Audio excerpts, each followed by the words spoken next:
So, what is going on with Donna Brazil? And more generally, I guess one could ask, what is going on with the DNC?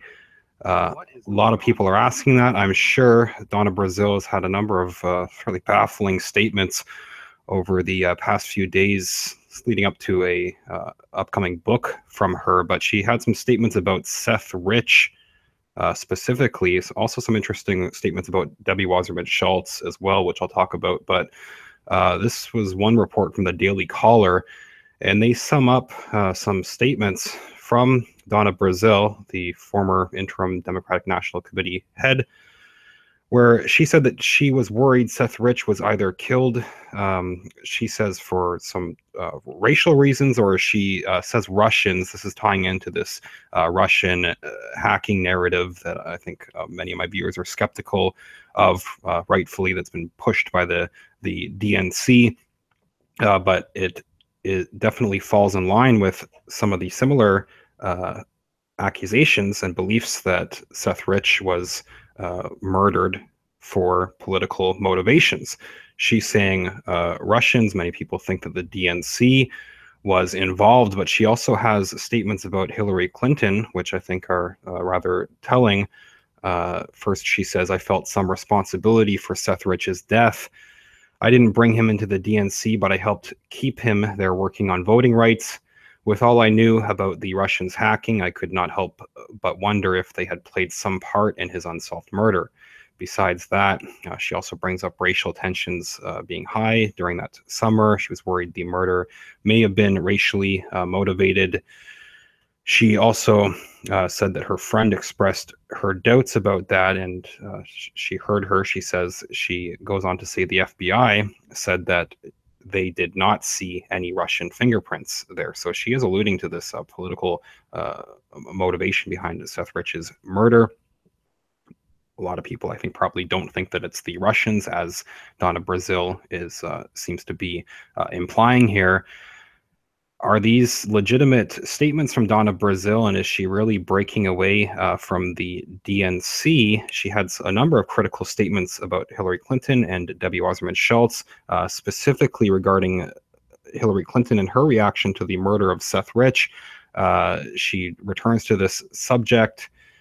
She says that she had a phone call with Hillary Clinton where she was concerned with his death. She used her brief and only phone call from Hillary Clinton, she says, after the election loss to bring him up. She asked Clinton, according to this report, to use some of the millions of dollars the campaign had in order to set up a reward fund to find his murderer. Brazile had asked Clinton to use some of the money from her campaign to help find the murderer of Seth Rich. Hillary responded by immediately ending the phone call, according to Donna Brazile.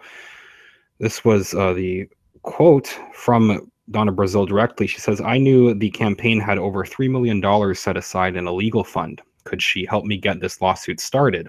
Hillary Clinton, she's referring to. Donna Brazile says, and don't forget the murder of Seth Rich, I told her. Did she want to contribute to Seth's reward fund? We still hadn't found the person responsible for the tragic murder of this bright young DNC staffer. Hillary's response, according to Donna Brazile, was, you're right, she said. We're going to get to that, but she really had to go. She made the call and checked it off her list, and I accepted after we said our goodbyes that I might never hear from her again. So basically the response was, we'll get to it. I got to go. Immediately, this prompted the end of this phone call, which Brazile is telling us is the last time that she spoke to Hillary Clinton. This has been part of a trend of people within the Democratic Party increasingly speaking out against Hillary Clinton. I think that this is part of a setup for the 2020 election, where the Democrats are probably going to try to bring back some Bernie Sanders supporters, many of whom believe there is a conspiracy behind Seth Rich's murder. Either way, most of them are fed up with the DNC and their corruption, and Hillary Clinton, Debbie Wasserman Schultz, John Podesta, some of these big establishment names that I think a lot of those sorts of supporters would want out of the party.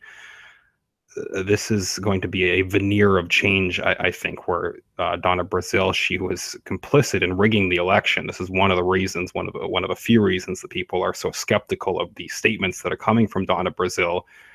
She has a lot of her own guilt in the corruption and misconduct behind the scenes in the DNC. So if the shift is from Hillary Clinton and Podesta to people like Donna Brazile, I've mentioned Kamala Harris as a possible candidate. These people are really, all evidence points to them being controlled by the same people that control John Podesta and Clinton and these others. The party will be just as corrupt in the end, but this is, I think, possibly some sort of PR move to give the impression of change when there's not really there won't really be this change that they're setting up through these sorts of revelations and this infighting between the party that the public is now seeing. I think that might be what's going on here.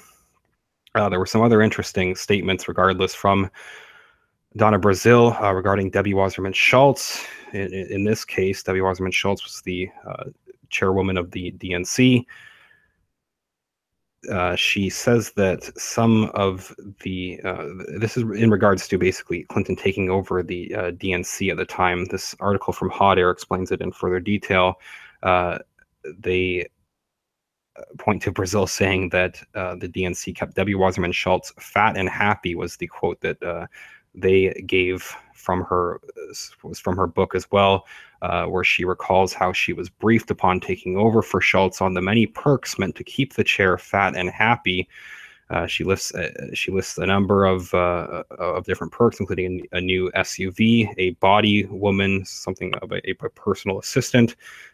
Debbie Wasserman Schultz, she adds, had a chief of staff and a body woman. She also had media consultants and a fundraising consultant. She says, I was hired to hire my own consultants. I was free to hire my own consultants, 2 or 3 if I liked, and bring in a new communications team. All of that would go on the DNC payroll, she wrote.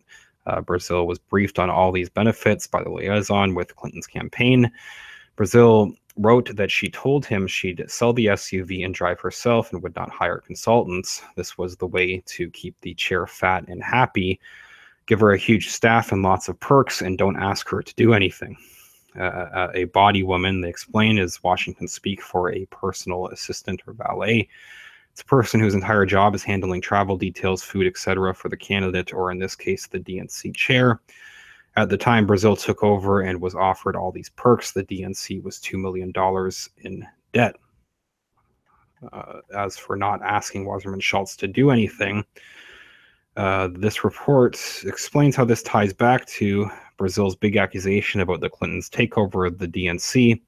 They refer to a Daily Caller article where they point to another quote from Brazile's book, which reads, "No one was to breathe or move unless Brooklyn told them it was okay.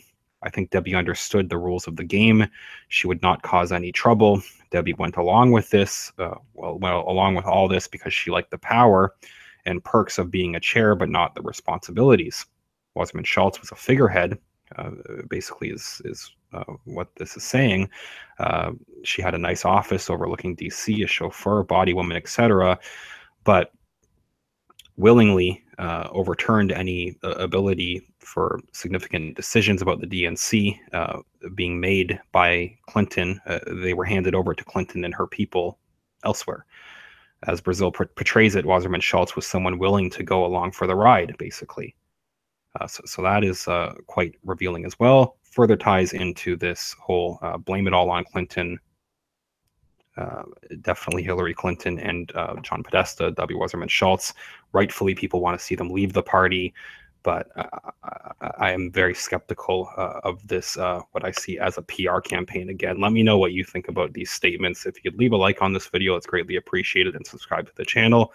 I will follow up shortly. I'm also on patreon.com/realityreader. Thank you everybody that has donated there. Even $1 or $2, it makes a huge difference. You can find further updates at realityreader.com and Steemit. I'm on Steemit as well. I have a blog, steemit.com, STEEMIT.com /@realityreader is the link. You can find the links to the articles that I discussed in the description of this video as well. I'll follow up shortly. Thanks, everyone.